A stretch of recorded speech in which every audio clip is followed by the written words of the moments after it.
તો સુરતમાં digital arrest કેસમાં વોન્ટેડ આરોપીની ધરપકડ કરવામાં આવી છે। સાયબર ક્રાઇમની ટીમે અમદાવાદથી વોન્ટેડની ધરપકડ કરી છે। જિગ્નેશ શાહ નામના વ્યક્તિની અમદાવાદથી ધરપકડ કરી। અગાઉ ડિજિટલ અરેસ્ટ કેસમાં કૃણાલની ધરપકડ થઈ હતી। જિગ્નેશે કૃણાલને પોતાનું એકાઉન્ટ કમિશન પર આપ્યું હતું। આરોપીઓએ એક વ્યક્તિને સપ્તાહ સુધી ડિજિટલ અરેસ્ટ કર્યા હતા। નરેશ ગોયલને ડિજિટલ અરેસ્ટ કરીને 22 લાખ રૂપિયા પડાવ્યા હતા।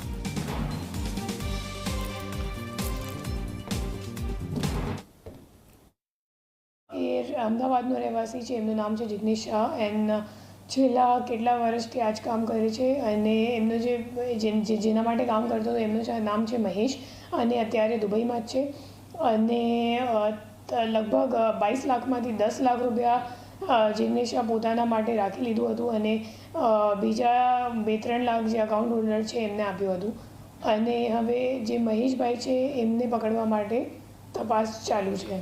આરોપી અગાઉ પહેલાં અભ્યાસ કરતો હતો અને અત્યારે પણ એમ કહે છે કે હું જે સરકારી એક્ઝામ છે એમના માટે પ્રિપરેશન કરું છું અને વચ્ચે જે મહેશ છે એમને કંઈક દુબઈની વિઝા માટે અને ટિકિટ્સ વગેરે માટે એમને કંઈક પૈસા આપ્યું હશે અને પરત લેવા માટે બાકી હતું। તો જ્યારે મહેશે એમને કીધું કે આ અકાઉન્ટમાં પૈસા આવશે તો તું પાડીને મને મોકલજે, તો એ પછી મહેશનું બક્કલ મારી દીધું અને પોતે જ રાખી લીધું તમામ પૈસા।